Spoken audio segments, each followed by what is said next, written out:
Hey guys, I just want to answer some questions I typically get asked on how I play Toplane Rek'sai. So let's just get straight into it. So why do you go Emax, Wmax, Qmax? Why don't you go Qmax first? Is EQW good as well? So whenever you max Q first, you get two benefits. One being that your barreled Q will deal a little more damage and can poke slightly better, and you can farm slightly better from behind. You also get a bit more wave clear since you can spam Q on wave, but the problem is your dual potential is not that much better. Whenever you max E first, you won't be getting more bites off since it's a flat 6-second cooldown, but you're already going to be cycling bite on the wave, so you're already going to be getting a good amount of push power with it. The main advantage though is that the true damage bite is actually really oppressive for most top laners to deal with. You also get two forms of mobility in your tunnel, since you can use the initial cast more frequently, and the reuse will go down to 2 seconds, which is quite frustrating for most top laners to deal with, since you can tunnel forward and then reuse it back to safety as soon as level 9. This also mitigates your issues of matchups where they can space you out easier. To get more value from Qmax, you need to hit all 3 Qs on these types of champions like Jace, Gnar, Teemo, etc. And that will make it especially hard for Qmax. Emax mitigates the counter matchups since you can be more sticky, and it helps deal with tanks easier since you can shred through their damage reduction and their resistances. With going W second, you get much more mobility and utility since your move speed increases well burrowed each rank by 5, and your knockup will actually be reduced by 1 second for each rank as well. Which I think is really good in lane because every knockup basically equates to an empowered bite, so you're guaranteeing an enemy can't run from another empowered bite, and you are even harder to run from now. Now you can make the case for going Qmax second is better, which is true if all you want is more damage and you don't really care about utility overall. However, I feel like overall your champion is much more difficult to deal with when you're more slippery and you can knock up more often. In late game, do you want to split or group on topside? Topside is actually good at splitting, but typically late game you won't be able to split and get away with them unless the enemy team is lacking in a lot of knockups. If that is the case, you can set up a lot of tunnels behind you to escape easily. A lot of times I personally think to myself, hey, how many opportunities do the enemy champions have to displace me out of my own tunnels? If that seems like too much of a concern, I typically shove out side waves and look to fight with my team. There is one main issue if you end up deciding to split though, because good enemies will actually loop around you, behind you, and destroy your tunnels preemptively before they engage and try to fight you. And this is typically a death sentence. When do you go grasp or conquer or PTA? Here's my philosophy of the grasp and conquer. It's genuinely just spacing. If you're fighting a Vayne, a Jace, a Gnar, a Quinn, these champions that just want to run from you and space you out if you try to engage, there is no way to consistently get value from grasp. You are unable to take short trades. If you go in versus these types of champions, you must commit to a fight, so you may at absolute best get grasp procs maybe twice, which is pretty bad. If you take conquer, you can commit to fights and be much more confident and deal way more damage and punish them harder. If you are fighting any melee champion, I would rather grasp because it's just way better at dealing damage in lane overall in those matchups, and you get the heal, which is very hard for a lot of enemy champions to deal with. It's cycling and powered bite and grasp together. It's really annoying for a lot of champions to deal with your passive. There's something else I want to add, which is I always go TP, but lately I've been going more Ignite into these ranged top lane matchups where I go Ignite, and since I'm pairing it with Nimbus Cloaks, it actually makes you really sticky and even more kill potential in those lanes and punish them for poking you. Now, I was experimenting with PTA for a while, but Conk is just flat out better since in lane, you won't really be able to proc PTA, especially versus these range matchups.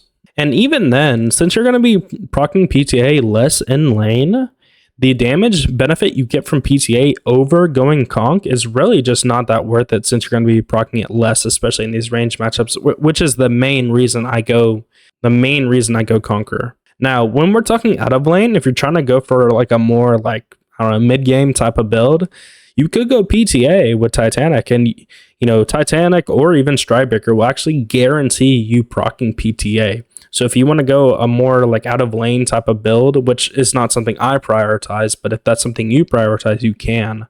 Having a little bit more damage 3 out of 4 times versus 4 out of 4 times versus Conk's consistent damage, I'd rather take Conqueror. What about Halo Blades or Electrocute? Do you ever go those? The main issue with going Halo Blades or Electrocute is actually the minor runes you get from going Domination actually just really suck, to be honest with you. I feel like having Halo Blades versus some range matchups could be very beneficial to you, but the second row and the third row are really just poor choices for you in lane since you aren't roaming a whole bunch. You aren't getting as much value from wards at all, and all the takedown achievements are just take you way too long to get value from them. So it's really just not worth to go Domination in general.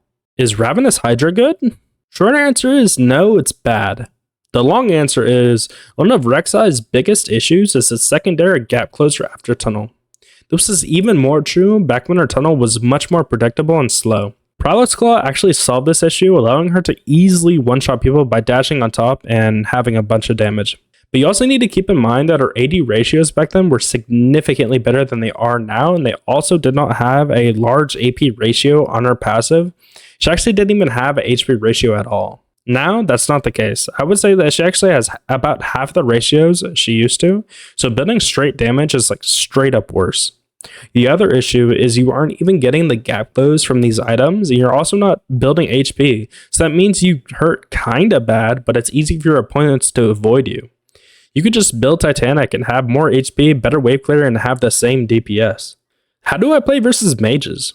Depends on the mage. The person who asked this mentions Akali and Sylas, which is different than the mages that I typically think of that give you a lot of grief, like Azir, Cassiopeia, Syndra, Ahri. With these ranged mages, a lot of times you have to engage once you can bait out their main disengage, so then you can go in with your tunnel. These matchups are quite rough for you, so I would highly recommend going Stride or Shojin to deal as much damage as you can in an extended trade. They will get to a point where they can clear a wave in like 3 to 5 seconds and pressure you or roam, which is actually part of the game. You want to delay for them, so you really want to try and get a lead before they're first back. Now with those melee mages like Akali and Sylas and Fizz, they actually deal a surprising amount of damage and of course are slippery, but they're required to get into your knock-up range to deal full combos onto you, so you're able to punish them with this and then heal. Of course, they have poor sustain, so make sure you abuse that. It may be annoying to catch up with them, but do not get baited into building Stride in these scenarios, because going Titanic allows you to full combo when they're required to go into your range. And that means a full bite and everything. It will be a much more of a threat to go into your range. Another thing to keep in mind is they have to use important parts of their kit, like the Fizz E or the Sylas E or 2 or 3 Akali Qs to clear the wave in order to shove, which is really hard for them to deal with if you capitalize onto that. How do I manage my tunnels? What's good tunnel placement? Obviously, using back to lane tunnels is a must. And whenever you're Emax, you're able to tunnel forward much more freely, letting you use tunnel as a free piece of pressure, almost like a Shen Q. If the enemy walks up, you can threaten with that tunnel to re-engage. Emax also allows you to tunnel forward and back so much more freely, so make sure you abuse this. A lot of times I set up tunnels from one bush to another when there are no enemy champions or minions or wards around, because if the enemy doesn't see you place a tunnel and both entrances are in a bush, they won't see the line of the tunnel that is made between the 2 bushes, so they won't know it's there. I also place tunnels slightly close to the wall in top lane, away from the wave, because obviously you don't want minions stepping on your tunnel and you're being ganked. Now you're just dead if the minion's just there, and there's nothing you can do. Besides that, you can hide behind your enemy tower, right? And wait for the enemy to walk up and then tunnel behind them and surprise them. And the last piece of advice, but most people know this, even if your tunnel is in the midst of being destroyed, you can still use it in that timer as long as it's still up and you're right next to it. How do I deal with ranged matchups? They're so fucking annoying. This is the main pain point of top side in my opinion. A lot of times you're pigeonholed in these matchups to take Conquer and Ignite. If you let them pressure you off CS and pressure your tower, you will slowly bleed resources and it won't be long before you become completely useless. So you need to remember that as lane phase goes on, the more CS diff they achieve and the more plates they get, the bigger gap there is and the more jungle help you will eventually need. This is why I go in as soon as I am level 3 or 4, which is the earliest you can genuinely duel in the champion.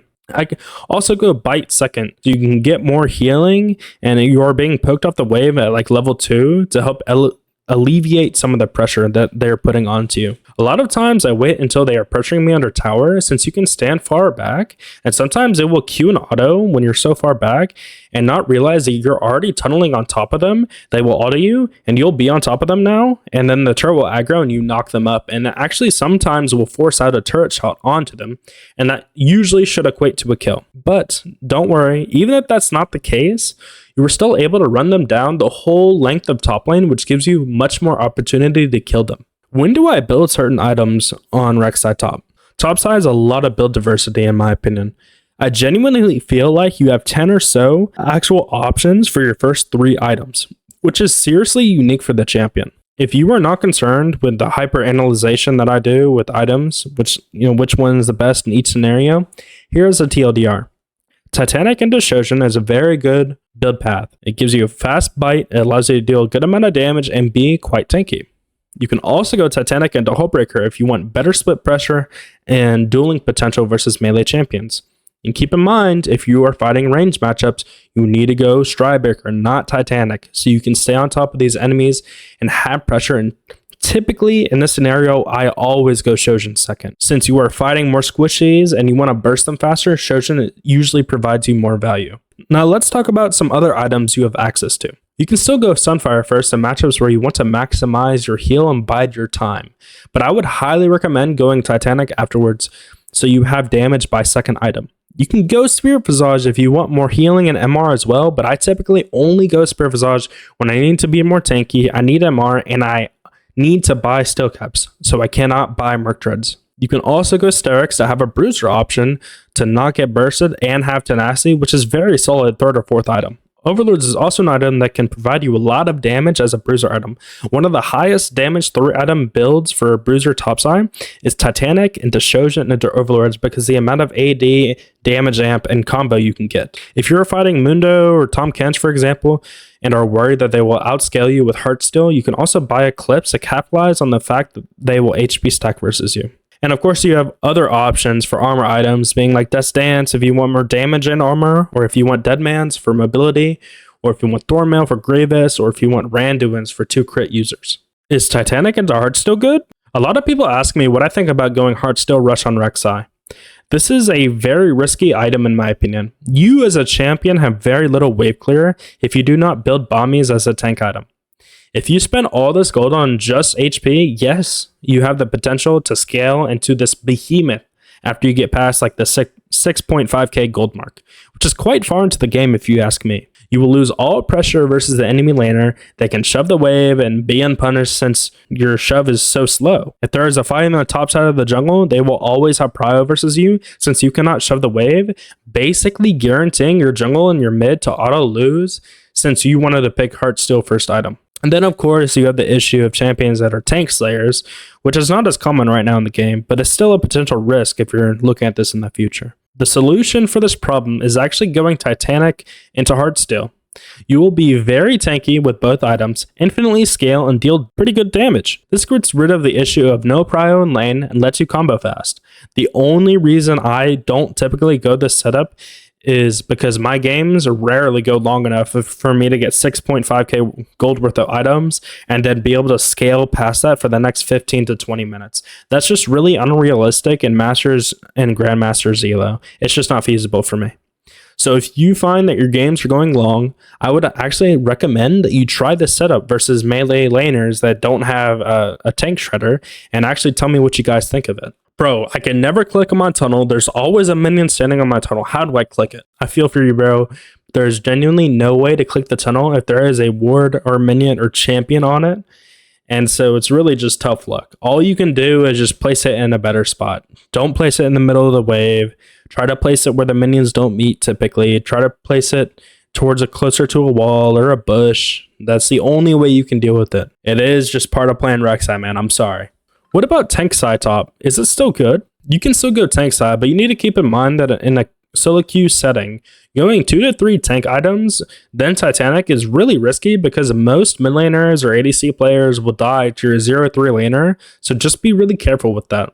I still hold Sunfire and Spear Visage as the main go-tos for Tankai. The reason the Bruiser build is currently better though is due to your bite being a bonus AD scaling, and now your bite is actually really impactful again. So if you want to make good use of this impactful part of your kit, you need to be building Bruiser. The main draw to tank, in my opinion though, is having the ability to be unkillable in lane. But the thing is, if you are going 2 tank items, you will be still building your second tank item by the time you were getting out of lane. So there is really no point in to build more than 1 tank item on Topsai. It seems really redundant to me. So a very viable build path, like I was just talking about, is going Sunfire or Hollow Radiance into Titanic, which lets you survive the lane and then transition into a Bruiser build. What about AP Sai? What if I want to play AP Sai? Okay, I made some videos on AP Rek'sai top lane and mid lane too, and I genuinely think that if you go Leandries on this champion, it's okay, it's meh, right? But not worth compared to almost any other tank or Bruiser option you have. However, when we are talking about AP in general, you should not be building it. It is only a mean build to me. Going AP or crit or other niche full heal builds that I post are only really for fun, and if you want the most optimal version of Topsai, you need to be building her Bruiser or tank. Is Rek'Sai better than Sion in the current meta? Overall, Sion is definitely better. You need much less experience on the champion, and you can achieve more than Topsai. He can scale infinite with his WHP, and it makes him really easy for him to stack a bunch of HP stats, tank stats, and just outmatch a lot of champions. He has good tempo in lane with going teleport and having ultimate, and also his neutral state is much better than Rek'Sai. Besides the 2 things I'm about to mention, Sion is just better at.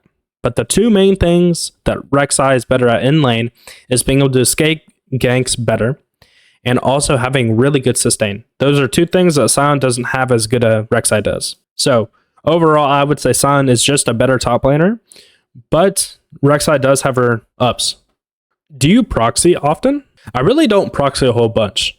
Yes, Rek'Sai has an easy way to avoid the jungler by using tunnel, but you need to make sure that your laner doesn't walk behind you and destroy the tunnels while their jungler is approaching you from the front, because if that's the case, then you're screwed. Also, another issue I have is the lack of good wave clear you have in your kit. You really need to have bombies or a Tiamat, which I don't really prioritize Tiamat in lane because you would rather HP. But I also don't typically go tank every single game. So the only games that going tank typically are the games where I'm going to struggle, and that's usually not the game I typically proxy. But in a world where I built tank every game and I knew the enemy was bot side, yes, you could go for a proxy and then a deep proxy, but you would typically have a worse time escaping compared to someone like Singe, since the enemies, if they are coordinated, can shut your tunnels down, and even then, that's only available to you once you build bombies. I hope this video helped you guys understand how I play Topsai a little bit better so you can implement this in your own games. If you guys have any more questions for me that I didn't cover in this video, please tell me in the comments. I would be happy to answer them. And as always, thank you guys for the support. GG's.